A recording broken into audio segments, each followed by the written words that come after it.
저희 다음은 장애인권 교육을 진행하도록 하겠습니다. 지금 도착을 하신 걸로 제가 확인을 했는데, 혹시 마이크 한번 켜주실 수 있으실까요? 네, 제 목소리 잘 들릴까요? 네, 잘 들립니다. 그럼 다음은 저희 장애인권위원회에서 발제 및 교육을 진행하도록 하겠습니다. 화면 공유 진행해 주시면 되겠습니다. 네.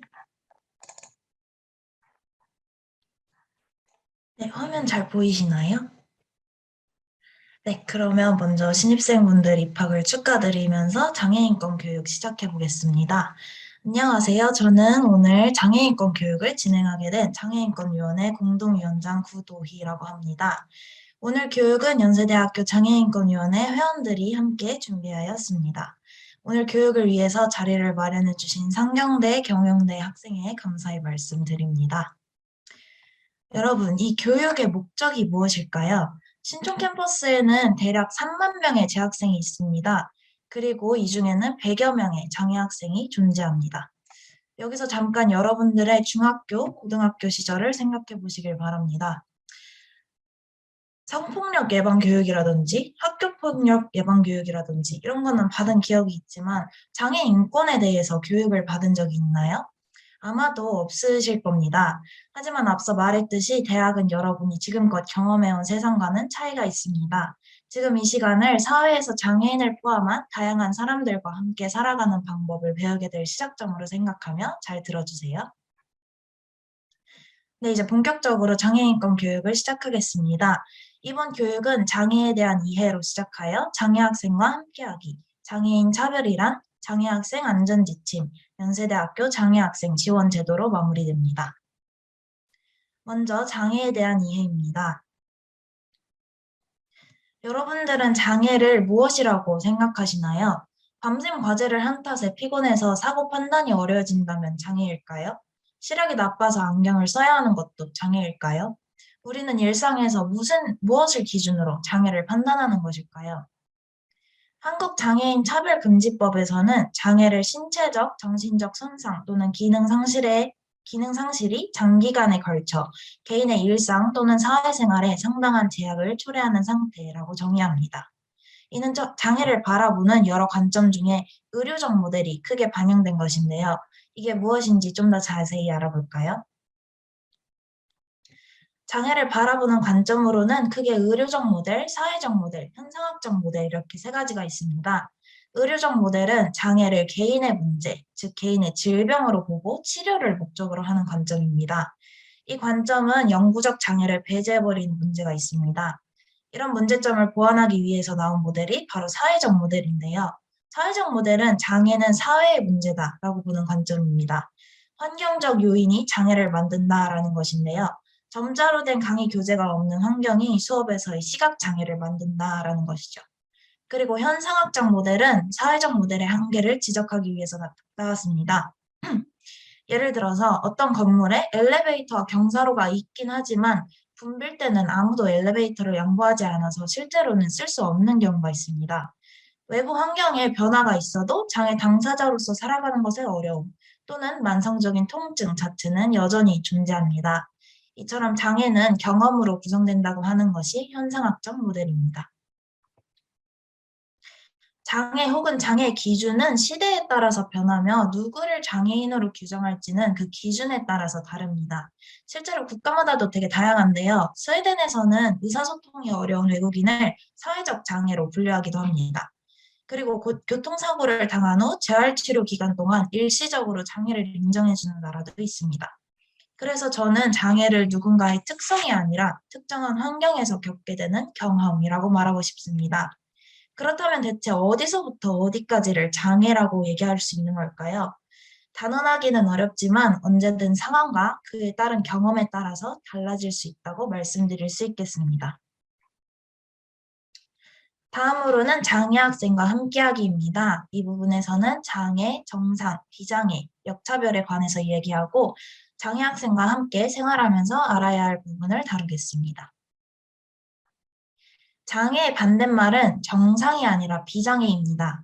왜 우리는 장애의 반대말로 정상을 사용하면 안 될까요? 정상이라는 것은 비정상을 전제합니다. 그리고 이 전제는 비정상을 존재해선 안 될 배제적인 대상으로 만듭니다. 그렇다면 과연 장애는 정상에 포함되기 위해서 치료해야만 하는 대상인가요? 앞서 말했듯이 아닙니다. 우리가 겪는 많고 사소한 것들이 소위 말하는 정상을 기준으로 설계되어 있습니다. 턱이라든지 계단이라든지 점자유도 블록이 없는 길, 화장실을 다녀오기에는 너무나도 짧은 쉬는 시간 같은 것 말이죠. 정상이라고 여겨지는 사람들을 기준으로 만들어진 사회에서 비정상으로 여겨지는 사람들은 배제됩니다. 장애는 이른바 정상이 되기 위해서 치료받아야 할 것이 아니라 비정상을 통해서 치료를 통해서 비정상인 장애를 정상화하는 것이 아니라 장애인을 포함한 모든 사람들이 불편함을 겪지 않을 수 있는 환경이 만들어져야 합니다. 그리고 이러한 인식에 기초한다면 정상과 비정상으로 구분짓는 것이 아니라 장애와 비장애라고 구분하는 것이 바람직합니다.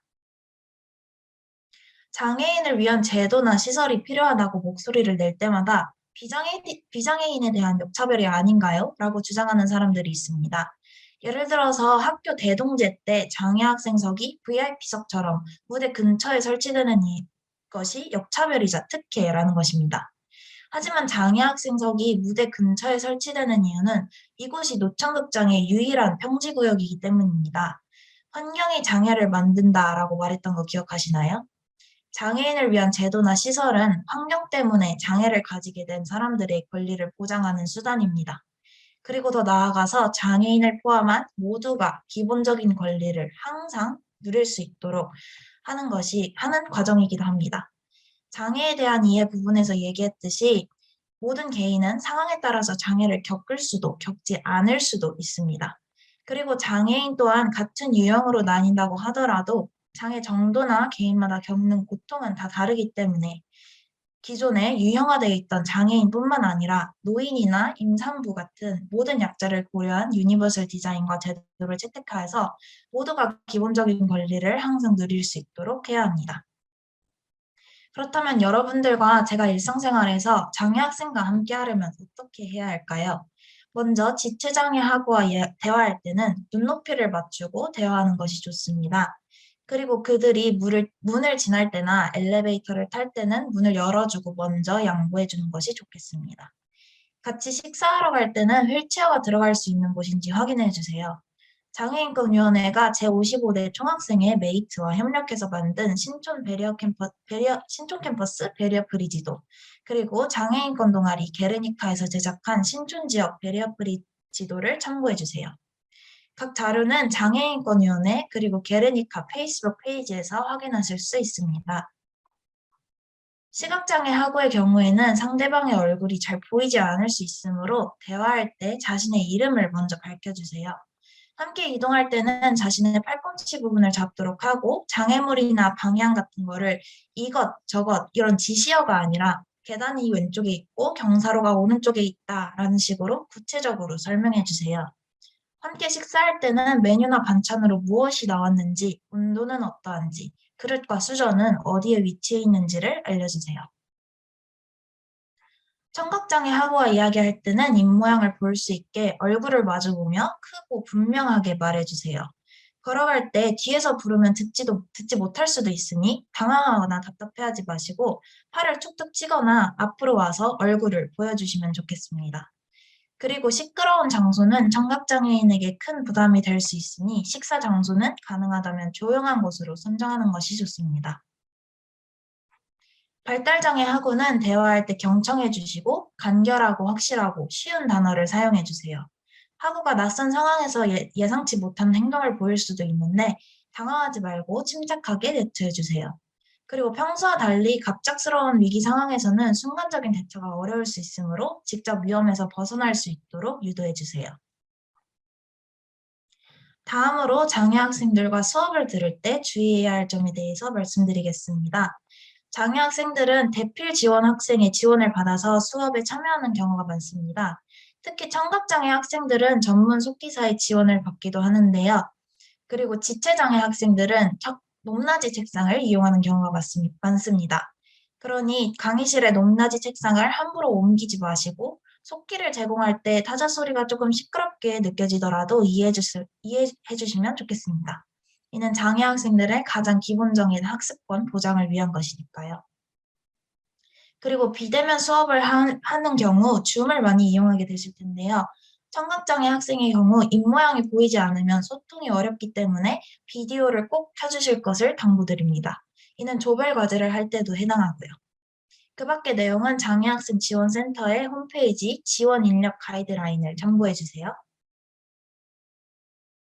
지금까지 장애 유형별로 일상생활에서 함께하는 방법을 살펴보았는데요. 이것만큼은 짚고 넘어가고 싶습니다. 도움을 주기에 앞서서 당사자의 의사를 먼저 꼭 확인해야 합니다. 사람마다 필요한 부분이 다르고 불필요한 도움은 오히려 폐해가 될 수도 있기 때문입니다. 그리고 같은 유형의 장애인이라고 하더라도 사람마다 개인 차이가 존재합니다. 무엇보다 가장 중요한 것은 외관상으로 드러나는 장애만 있는 것은 아니라는 것입니다. 장애인은 우리 주변에 흔히 존재하고 누구나 장애를 겪을 수 있습니다. 다만 인식과 제도의 부족으로 감춰져 보이는 것일 뿐이죠. 장애 학생과 함께할 때 고려해야 하는 것들은 번거로운 것이 아닌 함께하기 위해서 당연한 것입니다. 잘 모르겠다면 먼저 물어보세요. 이제 장애인 차별에 대해서 알아보도록 하겠습니다. 먼저 차별의 행위는 다양합니다. 부당하게 참여를 제한받거나 나의 의사와 무관하게 과도한 도움을 주려고 하거나 장애인은 다 이렇다 하더라 라는 식으로 편견을 말하거나 차별적인 표현을 쓰는 등의 행위 모두 차별 행위에 포함되기 때문입니다. 하지만 차별 행위를 명확하게 규정하기는 어려운데요.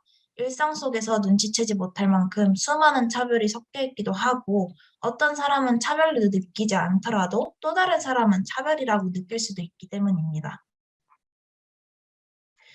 예전에 모 정치인이 당내 장애인권위원회 발족식에서 정치인들 중에 정신장애인이 많다라는 발언을 한 적이 있습니다. 그리고 이 발언에 대해서 다른 정치인이 그러는 당신이야말로 정신장애인이다라고 공수했습니다. 두 정치인들은 다른 정치인들을 비난하려는 목적으로 정신장애인이라는 말을 모욕적으로 사용했는데요. 이렇게 장애를 누군가를 모욕하기 위한 대명사로 사용하는 것은 명백한 장애인 차별 행위입니다. 비슷한 사례로 아마 이런 경우를 보셨을 겁니다. 장애인 주차구역에 불법 주차한 비장애인 차주에 관한 기사에서 저 사람이 오히려 장애인이다 라거나 양심이 장애인이라는 식의 댓글이 달리는 경우가 있습니다.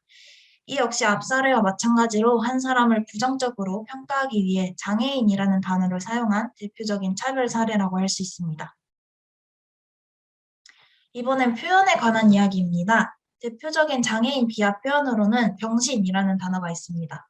장애를 아프고 정상적인 기능을 하지 못하는 몸으로 규정하고 비장애인보다 열등함을 강조하려는 맥락에서 사용되는 국가인권회에서 인정한 장애인 비하 표현입니다. 하지만 누군가는 이런 의문을 가질 수도 있겠죠. 장애인을 비하하려는 의도가 아닌데도 여전히 비하 표현일 수 있나요? 대답은 네, 그렇습니다.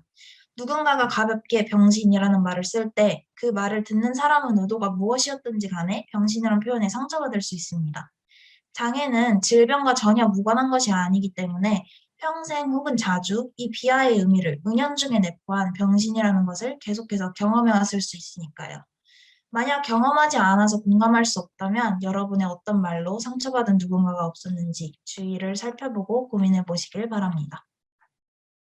그 외에 장애인 비하 표현으로는 등신, 전응아, 맹인, 벙어리, 찐따, 문둥이, 장애우, 얼간이, 정신지체, 비정상인, 애자, 지랄, 심신장애자, 눈뜬 장님 등이 있습니다.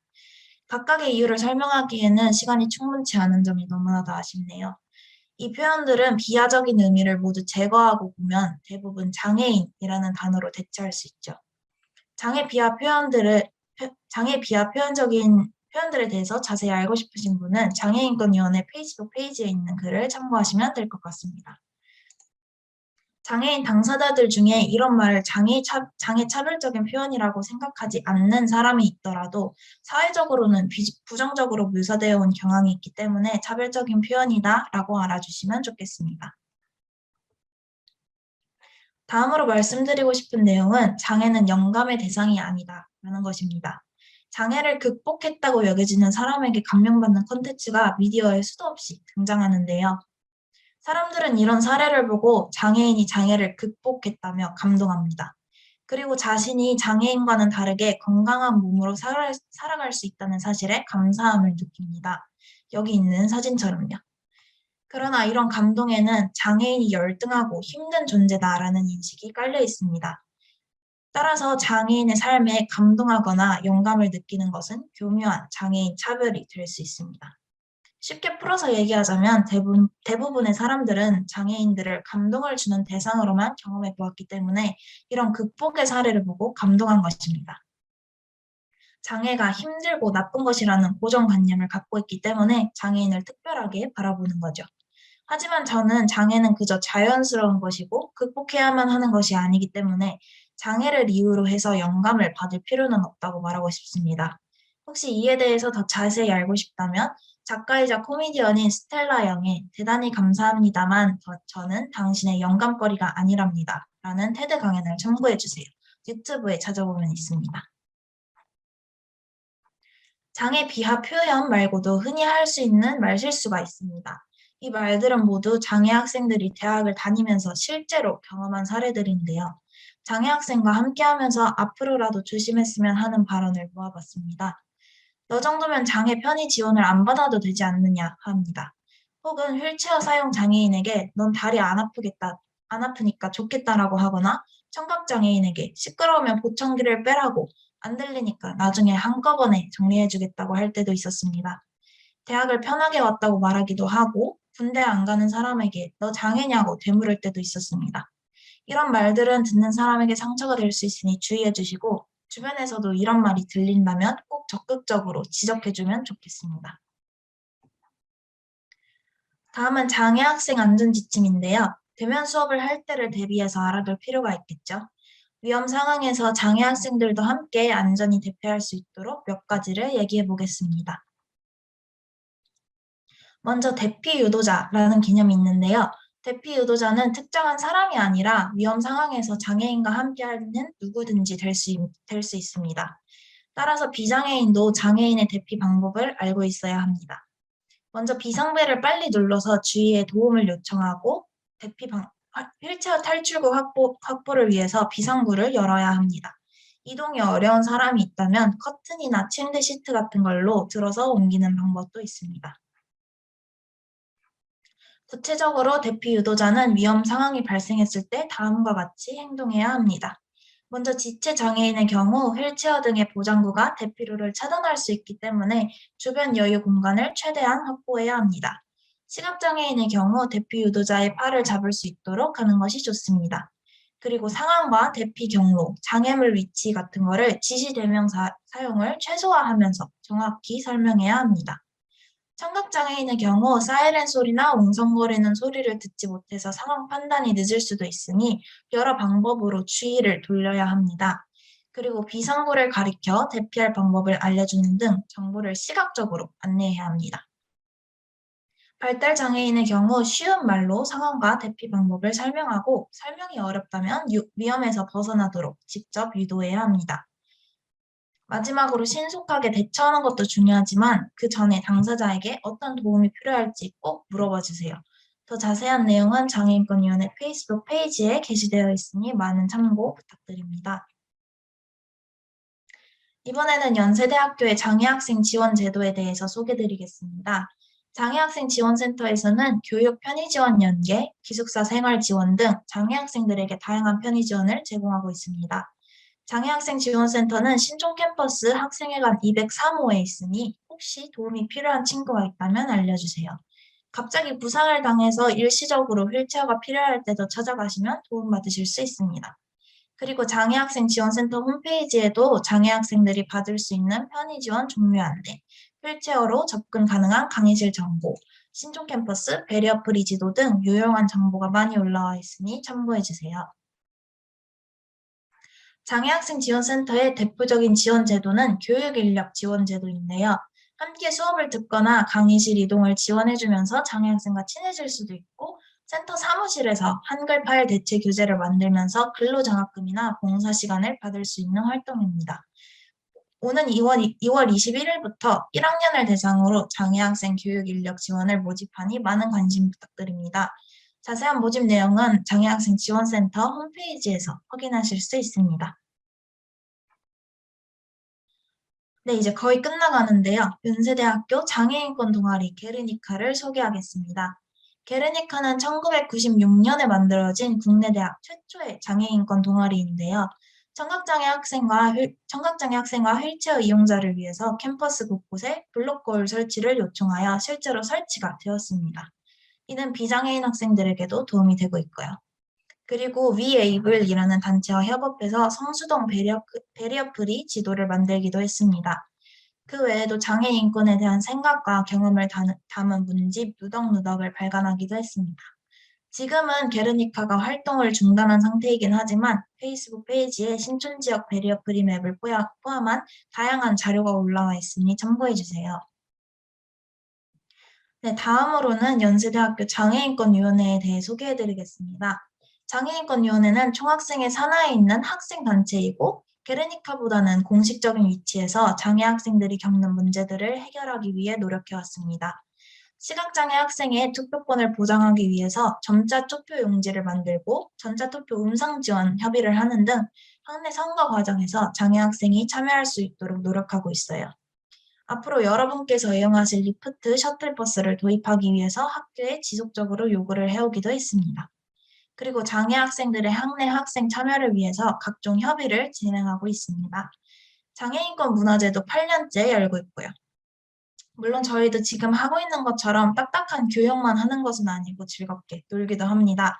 어떤 분들은 장애인권위원회가 장애 학생들만 들어갈 수 있는 곳이라고 오해를 하기도 하시는데 누구에게나 열려 있으니 언제든지 문을 두드려 주세요. 오늘까지 장애인권위원회에서 신입부원 모집을 하니까 많은 관심 부탁드립니다. 끝으로 개강 전에 심심함을 달랠 수 있는 장애인권 영화와 유튜브 채널 그리고 책을 소개하면서 마치겠습니다. 여기 나와 있는 영화 중에 첫 번째는 Shape of Water라는 영화인데요. 언어 장애인 여성이 인간이 아닌 존재와 사랑에 빠지는 내용입니다.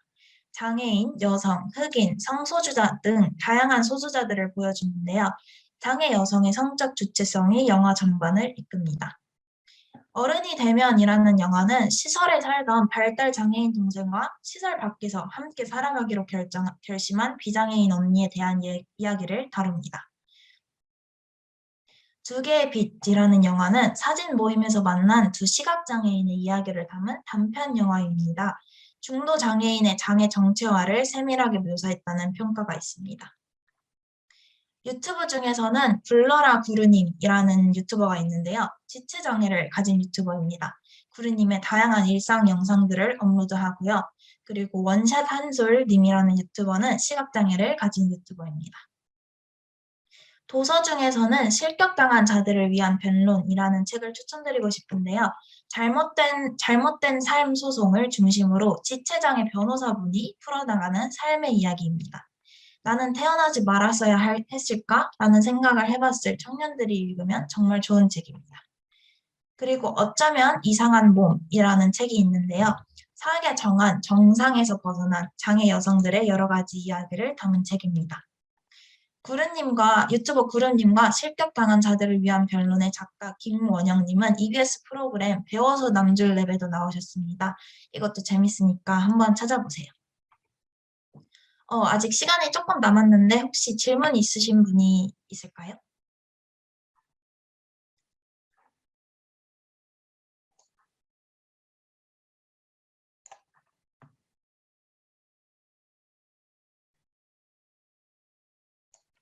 네, 제가 좀 빠르게 진행한 감도 없지 않아 있는데 질문이 있다면은 제가 끝나고 조금 더 남아있을 테니까 채팅창이나 다이렉트 메시지로 보내주셔도 됩니다.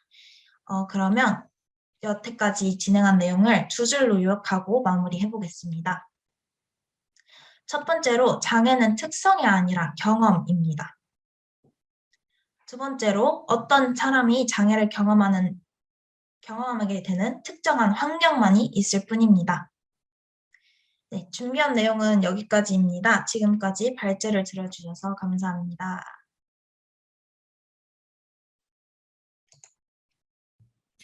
네, 지금까지 발제를 진행해주신 장애인권위원회에 감사의 인사를 전합니다. 다음은 상경경영대학에 속한 동아리 발제가 있겠습니다. 시간 관계상 모든 동아리들을 초청하지는 못했고, 총 4개의 동아리에서 발제를 진행할 예정인데요. 먼저 첫 번째 동아리부터 소개해드리도록 하겠습니다. 세씨, 화면 공유하시고 발제 시작하시면 됩니다. 네, 안녕하세요. 저는 연세대학교 실전경영전략학회 CESI 회장 김다연입니다. 신입생 여러분 모두 반갑습니다. 실전경영전략학회인 CESI는 캠퍼스 이랜드 스트래티직 인텔리전스의 약자로 연세대학교 유일의 기업 산학 연계 학회입니다. CESI, 세시는 이랜드 그룹의 사업 전략을 총괄하고 기획하는 전략기획부서로서 미래 이랜드 그룹을 이끌 30대 경영자를 양성하는 이랜드 핵심 부서인 ESI와 연계되어 있습니다. ESI에서 수주한 의뢰를 창의적이고 논리적인 시각으로 프로젝트를 통해 풀어내는데요. 세시는 연세대, 고려대, 서강대, 서울대, 성균관대가 함께하는 연합실전경영전략학회입니다. 여러분들이 흔히 아시는 애슐리, 스파오, 슈펜 등 이랜드 산하 브랜드들의 상품 설계 혹은 콜라보, 또 신사업 기획, 마케팅 등의 다양한 프로젝트를 진행할 수 있습니다. 세시의 강점은 실전에 있습니다. 학회원들은 BP 혹은 케이스 스터디에 그치지 않고 리얼 비즈니스를 경험합니다. 세시에서는 ESI에서 진행하고 있는 B2C 산업 프로젝트를 맡게 되는데 학회원들이 주체적으로 문제 정의부터 해결까지 관여하여 실전 비즈니스 감각과 현장에 대한 이해를 기를 수 있습니다. 이 과정에서 학회원들의 좋은 인사이트가 실제 이랜드 사업부에 반영되기도 합니다.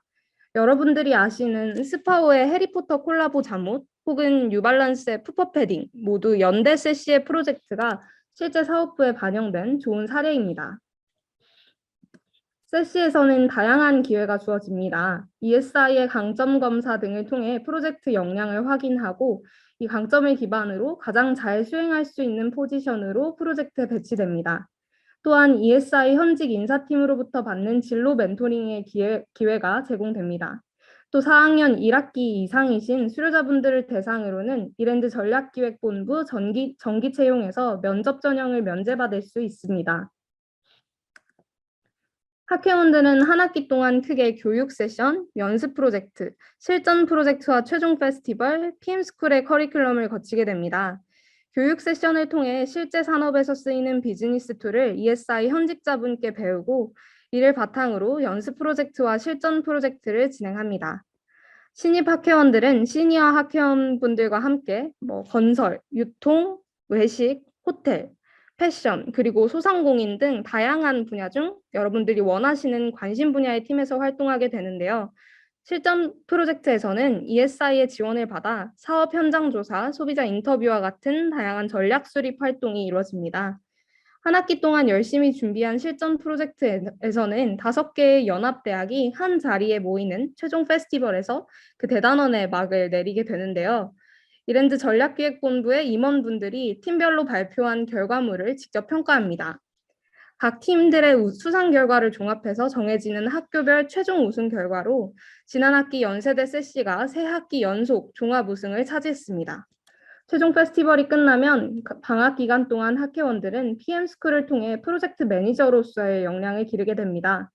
5주 동안 진행되는 PM스쿨에서는 매주 컨설턴트 분들의 교육을 듣고 BP 스터디를 비롯해 맥킨지 7스텝 등을 통한 논리 구조화 교육, 문제 기술서 등을 배우고 실습을 진행하게 됩니다. 이를 수료한 학회원들은 다음 학기 실전 프로젝트 PM으로서 프로젝트를 이끌어 나가게 됩니다. 지난 프로젝트에는 오프라이스 온라인 전용 상품 설계, 이랜드형 구독 모델, 부산 서면 청년주택 알리기 등이 있었습니다. 다양한 산업군의 프로젝트가 제공되기 때문에 학회원들에게 넓은 선택의 폭을 보장합니다. 실제 여러분들의 여러 분야의 산업군을 여러분들이 경험할 수 있는 만큼 각 분야의 인사이트를 키우며 성장해 갈 수 있는 학회입니다. 예비 학회원들이 추후 본 프로젝트에서 활동해서 다시 만나게 될 수 있길 바라겠습니다. 다시 한번 입학 축하드립니다. 감사합니다.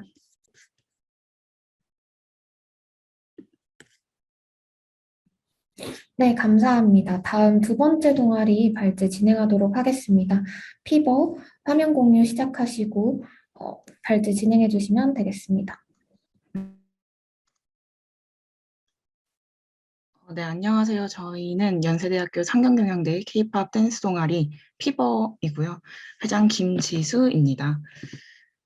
일단 저희 피버는요, 특히 K-팝과 힙합 댄스를 좋아하는 연세대학교 학생들이 모여서 함께 연습하고 공연 및 영상 촬영을 진행을 하고 있습니다. 작년에 입시 생활을 거치면서 스걸파, 스우파를 시청하신 분들도 계실 수도 있고 안 보신 분들도 계실 것 같은데요. 춤에 대한 관심이 뜨거워진 만큼 K-팝, 힙합 댄스 커버를 저희와 함께 하시면서 끼와 멋을 함께 발산해 보시면 좋을 것 같습니다. 저희는 대동제, 상공전, 정기 공연, 버스킹, 일일오프, 영상 촬영 되게 다양한 활동들을 코로나 이전에는 했었는데요. 지금은 조금 주춤해 있는 상태인데 그래도 연습은 활발히 하고 있습니다. 저희의 활동들을 이런 유튜브 채널에 꼭 구독을 해주셔서 어떤 동아리인지 어떤 춤을 추는지 조금 동아리에 관심이 있으시다 하시는 분들은 유튜브를 통해서 확인을 해보시면 좋을 것 같습니다. 저희의 유튜브 채널은 여기 있고요. 여기 메인에 걸려있는 이 영상이 2020년 홍보 영상 촬영이기는 한데요. 한번 보시고 어떤 춤을 추는지 확인해 보시면 좋을 것 같습니다. 그리고 두 번째는 저희의 SNS인데요. 인스타그램의 대부분의 공지나 또 짧은 쇼핑 컨텐츠, 릴스 같은 컨텐츠들을 업로드하고 있으니까 또 여기가 어떤 동아리인지 확인을 좀 해주시면 될 것 같습니다.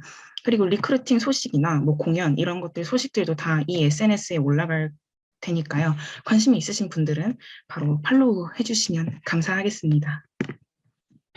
그리고 이번에 3월에 있을 리크루팅에 대해서 먼저 이제 마지막으로 말씀을 드릴 건데 저희가 이 일정이 완벽하게 픽스된 일정은 아닌데 기본 대충 대강의 타임라인은 이렇다 하고 알아두시면 될 것 같습니다. 일단 처음으로 영상 지원을 받습니다. 3월 4일까지 받을 예정이고요. 또 이 제출할 곳이나 이런 것들은 공지를 통해서 확인해 보시면 감사할 것 같습니다.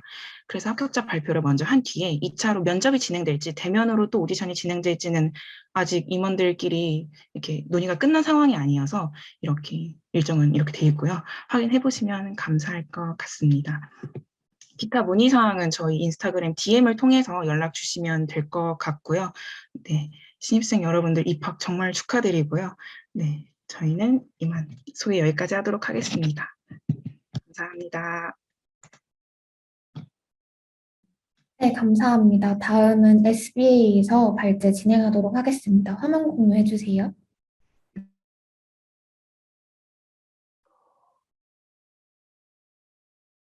네, 잠시만요.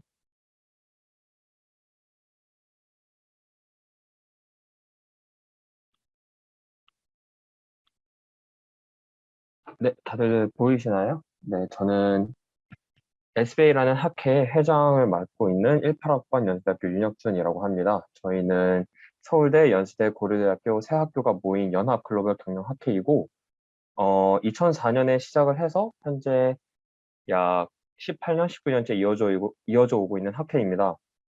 저희는 이제 연세대학교에 다양한 학회들이 많잖아요. 근데 저희 학회는 조금 차별점이라면 일단 세 학교가 모여 있다는 점, 그리고 내부적으로 재무금융, 마케팅, 경영 전략을 모두 배울 수 있는 점이 조금 차별화되어 있습니다. 현재 37기 지금 리크루팅을 하고 있고 관심이 있는 신입생분들이 계시다면 지원해 주시면 감사할 것 같고요.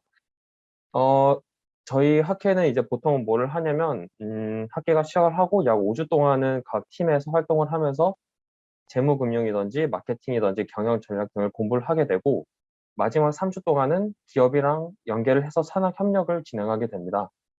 저 같은 경우는 작년에는 카카오랑 일을 했었고 이번 겨울 방학에는 현대 올뱅크랑 산학 협력을 진행을 했습니다.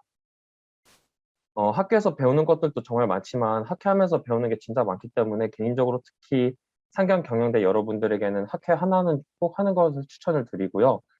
대신 이제 뭐 학회 회장으로서 조언을 드릴 게 아니라 그냥 여러분들의 선배로서 조언을 하나 드리자면 1학년 때는 학회를 하는 것보다는 조금 많이 노시면서 친구들을 많이 만들어 놓으시는 걸 좀 추천을 드리고 그 다음에 2학년부터 학회든 어떤 뭐 인턴이든 하는 걸 좀 추천을 드립니다. 우리 연세대학교에 입학하신 여러분 정말 진심으로 축하드리고 앞으로 행복한 대학생활 하셨으면 좋겠습니다. 감사합니다. 네, 감사합니다. 다음은 마지막 동아리입니다. KCC 화면 공유해 주시고 발제 시작해 주시면 되겠습니다.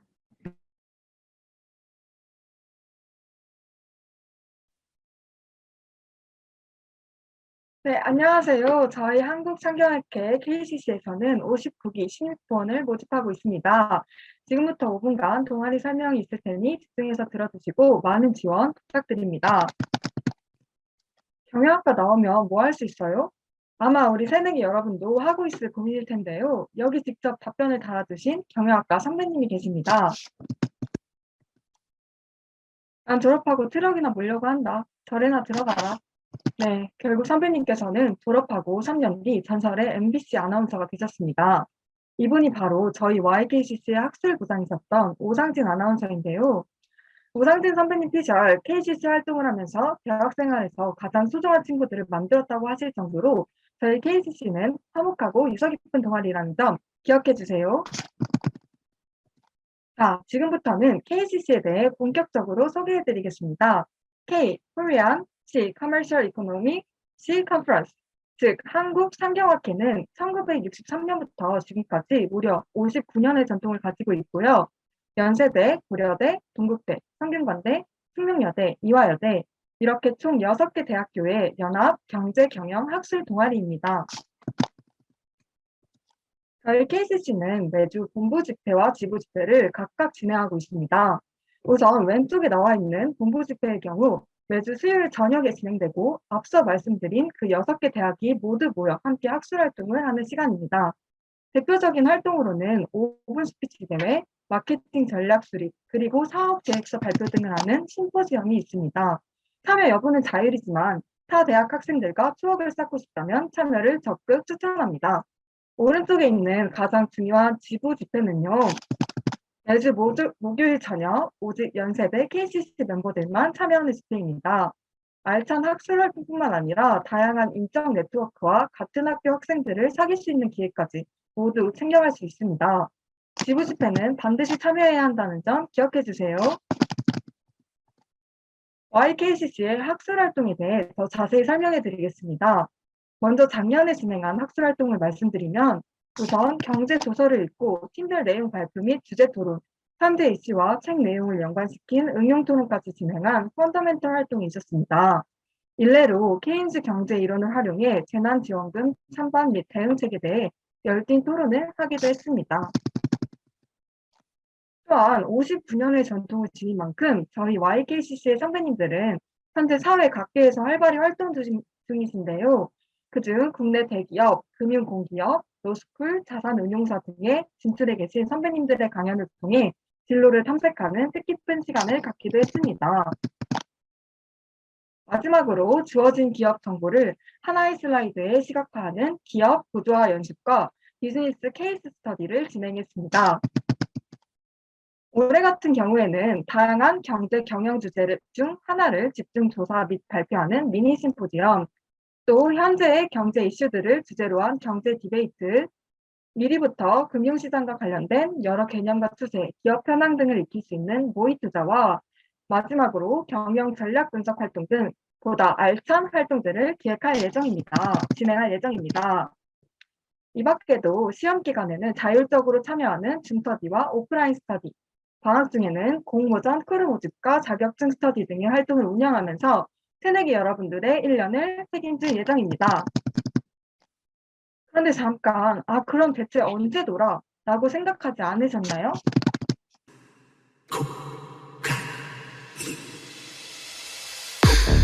최탐방, 밥약, 각종 MC, 캠퍼스 투어, 빅토리 등 KCC에서는 다채로운 친목 활동들도 진행합니다.